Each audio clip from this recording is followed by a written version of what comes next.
The last chapter we're going to talk about before the test is chapter 13.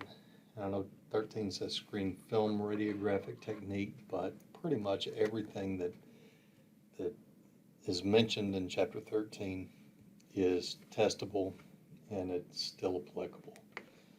So what we're going to talk about are exposure factors of kVp, mass, exposure time, or MA, exposure time, distance. But we're also going to talk about secondary characteristics. We're going to talk about filtration. We're going to talk about the generators and how they affect our exposure. So to set the stage for what we're going to talk about, if you'll look on page 237 of your textbook, you'll see kVp, MA, exposure time, mass, distance, voltage, ripple, and filtration all represented there. So what we're going to talk about is what changes the X-ray quantity and quality as we go through each one of those factors. Those are the exposure factors, and what we're going to have is an increase in quantity or change in quantity with each one of those. With kVp, we're going to increase quantity. And I know that we don't focus on changes in quantity with kVp, but the changes are pretty dramatic with changes in kVp. We're going to change with changes in both MA and time, which is your mass. We're going to have changes in quantity. If you increase kVp, you increase quantity that's emitted from the X-ray tube and from the housing. Same thing with mass. As you increase mass, you increase what is emitted from the housing. So if you change your distance, if you decrease your distance, and we're talking about SID, we're not talking about OID at this point. OID, the only way that OID changes your intensity would be intensity striking the image receptor with the air gap. So we're not really talking about that. We're talking about exposure to the patient and eventual exposure to the image receptor. So if we decrease distance, then we're going to increase quantity according to the inverse square law. So if we change our generator type from single phase to three phase to high frequency, then we decrease voltage, ripple, and we increase output. And then if we change our filtration, we're going to change our quantity too. But we're also going to talk about quality. And what we primarily control our quality with is our kVp. But if you find yourself in a situation where you're working with two different types of generators, there's a change in quality as well there. Now understand, we're talking about in quality, we're talking about beam quality and not radiographic quality. Beam quality and radiographic quality are inversely proportional. So as beam quality increases, then by and large we get more scatter radiation, and radiographic quality actually decreases. So we've got a change in voltage ripple because of change in generator type. As we go from single phase to high frequency, single phase, three phase, then we get an increase in quality, and we'll talk about how that happens. And when we change our filtration, we go from low filtration to high filtration. We also change our quality. We increase our quality. So we'll start with kVp, because kVp, more than any other factor, changes everything, almost everything anyway. So when we make a change in kVp, then what we change in the X-ray tube is the potential across the X-ray tube.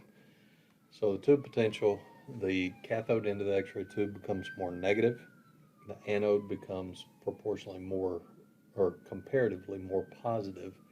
So the speed of the electrons that travel across the tube increase dramatically as we go from low kVp to high kVp.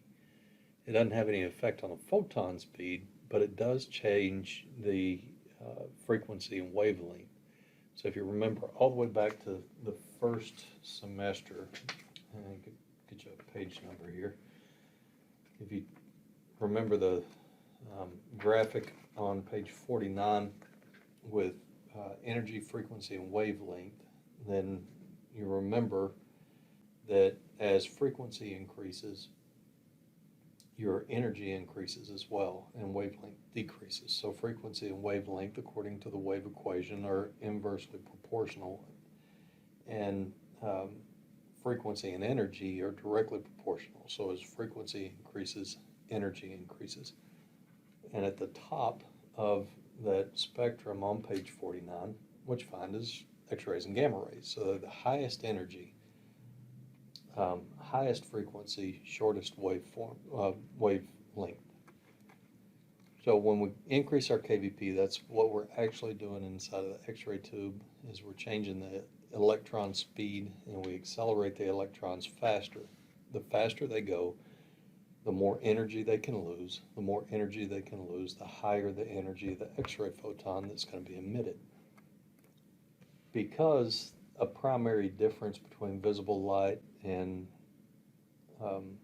X-rays is their ability to penetrate, and it stands to reason the higher the kVp that we have, the more penetrability that we have as well.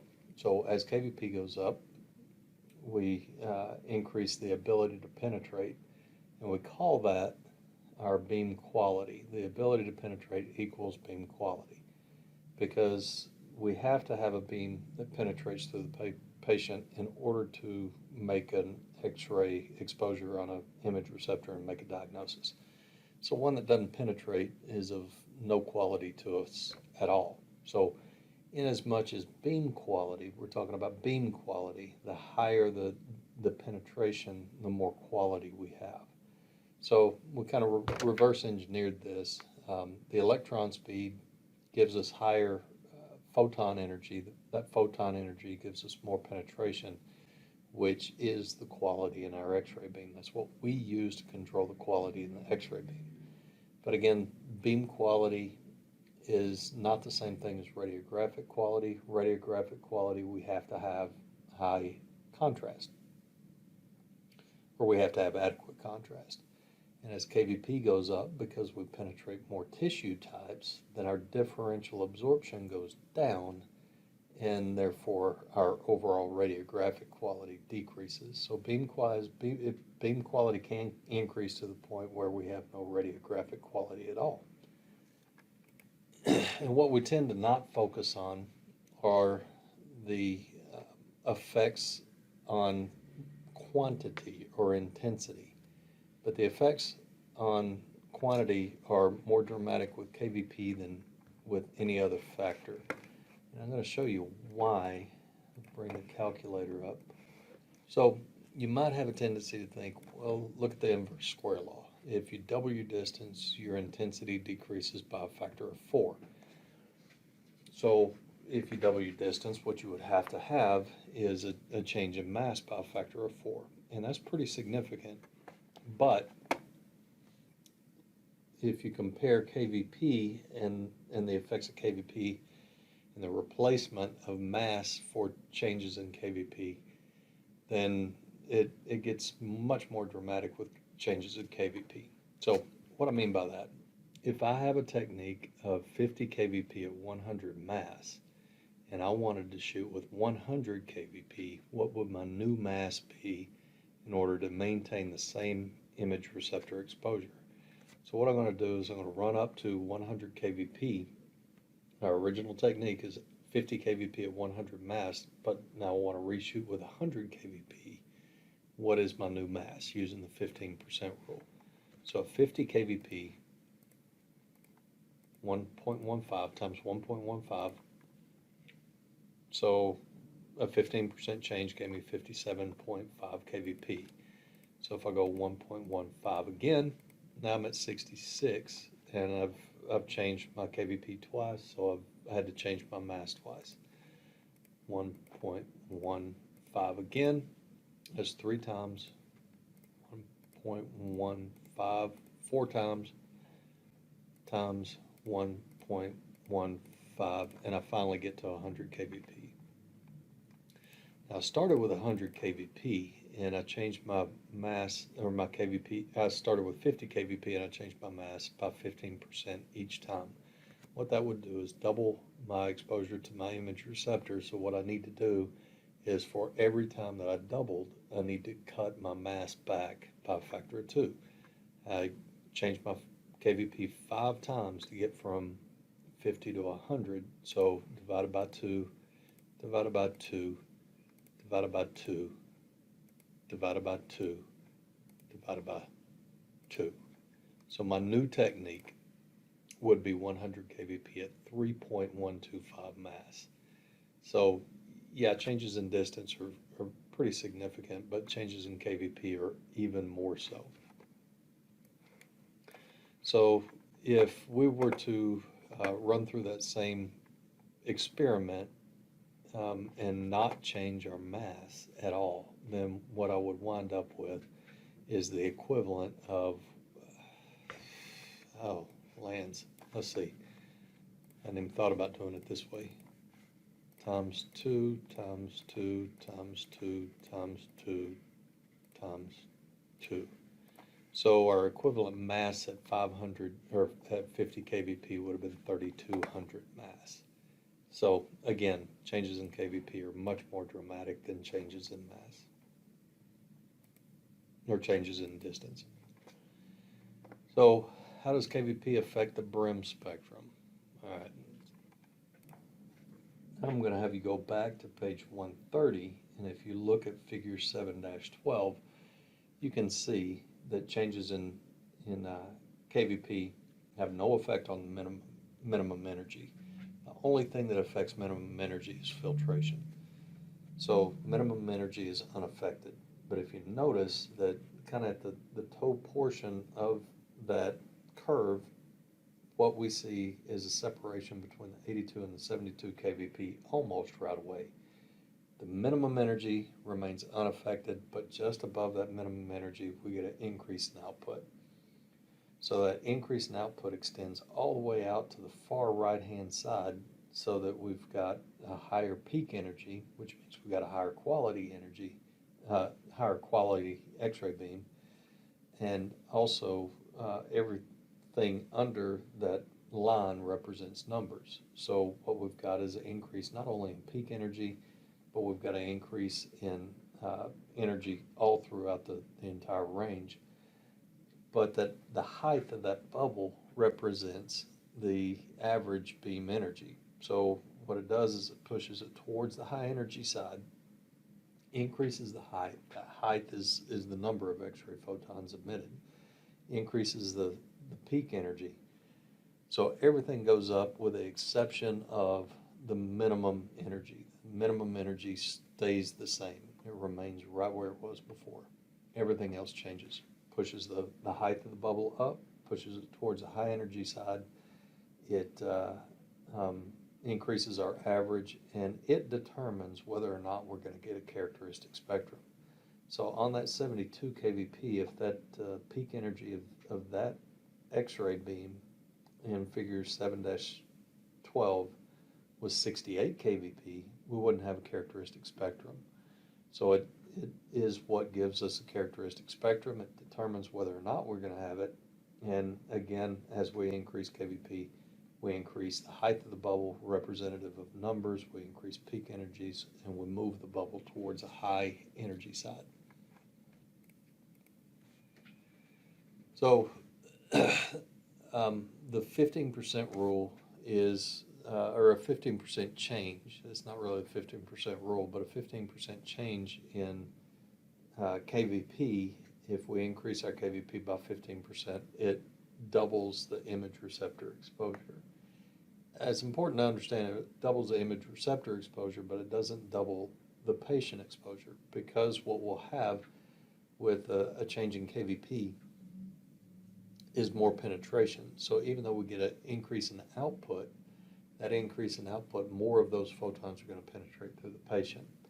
So it's a doubling of the exposure to the image receptor. The patient, if we don't do anything except for increase kVp, patient dose does go up, but it does not go up by a factor of 2.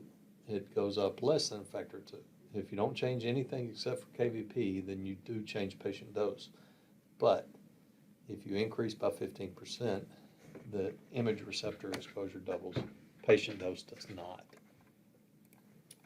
So some of these are going to be hypothetical, and I'll explain those as we go through, but when do we want to change kVp? When you want to change penetration. If you know that you shot with too low of a kVp, you can change penetration. You can change your kVp to change your penetration. If you know you shot too low, you increase your kVp. If you know you over penetrated the patient, then you can back off on your kVp. In that way, you're going to change your contrast. Penetration changes contrast.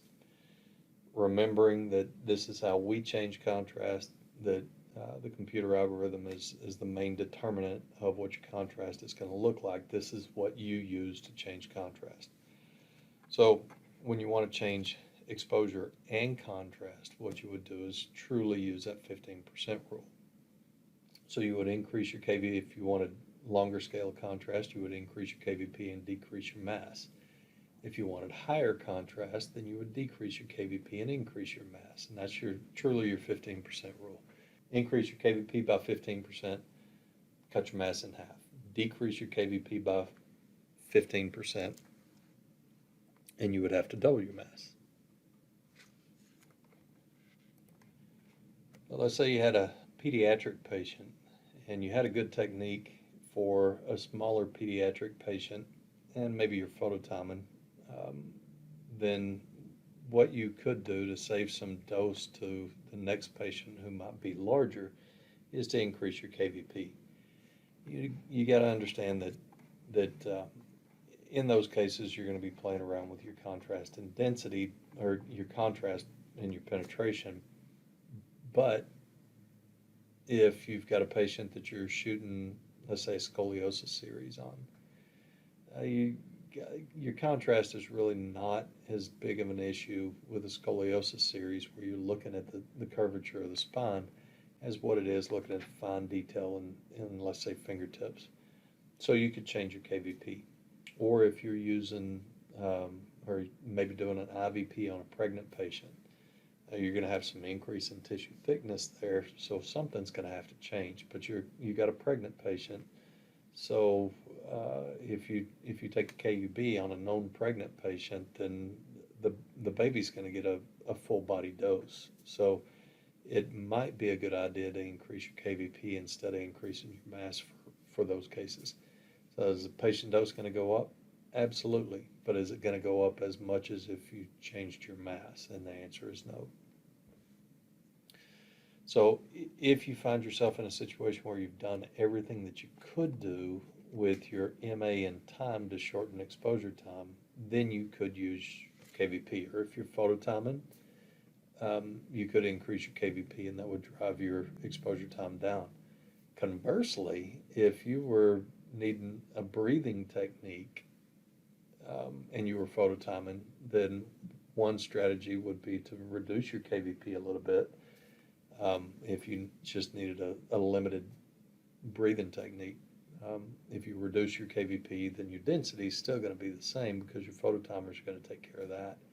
But with lower kVp, it's going to your exposure time is going to be a little bit longer so that you can get that motion that you need for a breathing technique. And finally, this is kind of a practical application that I've actually run into. On a limited exposure machine like a portable, you may run into a situation where you've got a patient that's so big that you can't get through them. And I might have related this in your freshman year. I was working in surgery, and I had a patient that we were doing a lumbar laminectomy on, and the guy was literally as big as a horse. And we made an exposure and couldn't get through the patient at 80 kVp. And so what we had to do is go up to 100 kVp, but the portable machine wouldn't let us shoot with maximum mass with 100 kVp. So what we had to do, our original exposure was something like 85 kVp at 350 mass. And so what we had to do is increase our kVp so we'd increase penetration, decrease the mass, and I think our next exposure was something more like 100 kVp at 150 mass, and we could actually get through the patient that way. Just couldn't get there with the kVp and the size of the patient we had. So on a limited exposure machine, like a portable, if you find yourself in a situation where you can't penetrate with what you normally would use in a department, then you might consider increasing your kVp. So how to change your kVp? Uh, we mentioned quite a bit through the curriculum, your 30% rule for mass to 30% change in mass is going to give you a visible difference.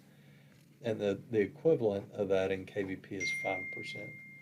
So that 30% change in mass or 5% change in kVp to just barely make a difference is not a practical amount to change your mass. Generally speaking, if you need to make a change or make a repeat, take another image because you either underexposed or overexposed a patient, then what you need is a doubling of the exposure to the image receptor. In kVp, that's a 15% change. So if you need to double your exposure using kVp, then you need to increase your kVp by 15%. If you need to decrease your exposure only using kVp, then you need to decrease your kVp by 15%. If you need to make a change in your grayscale, your scale of contrast, then what you would do is change both your kVp and your mass using the 15% rule. So if you needed a longer scale of contrast with the same exposure to the image receptor, you would increase your kVp and cut your mass in half. If you needed higher contrast, maintaining the same exposure, then you would decrease your kVp by 15% and double your mass. So kVp is the control of contrast. Because it controls your penetration, it controls your contrast. Remember, patient contrast and radiographic contrast are different things. Patient contrast is the difference in tissue type. Radiographic contrast is the ability to see those differences in tissue type. Likewise, patient and radiographic density are different as well, and those are actually inversely proportional. As patient density goes up, radiographic density goes down. An increase in patient density would be, as an example, would be a change from soft tissue to bone. Your patient density increases between soft tissue, which is low density, and bone, which is high density. But if you're looking at the image, then the bone is low density and the soft tissue is higher density. So patient contrast provides a radiographic contrast, and it's optimized whenever we have a technique and a computer algorithm that brings that contrast out. Over-penetration destroys radiographic contrast. So the effects of kVp on contrast are minimal, to be honest, but according to the literature, as kVp goes up, our contrast goes down. And that is because of the penetration, but also because of the emitted scatter radiation from the patient. So the effects on density would be, and you got to remember, anytime you see density, think density / exposure. So the effects on density and exposure would be that as kVp goes up, then our exposure increases as well.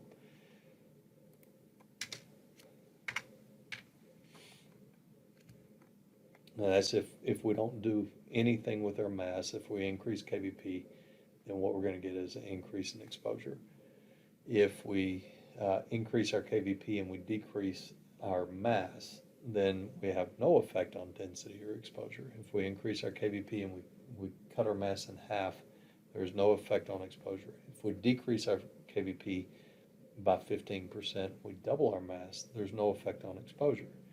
The only time we have an effect on density or exposure is if we only change kVp. So if we change kVp and let's say we increase kVp, what that's going to get us is an increase in exposure and a decrease in contrast. If we decrease kVp, we get a decrease in exposure and an increase in contrast. If we increase our kVp and reduce our mass, then we get no change in exposure, but we get a change in contrast. So in that way, it affects visibility or recorded detail, and the only way that it might affect sharpness or recorded detail is if we introduce quantum model.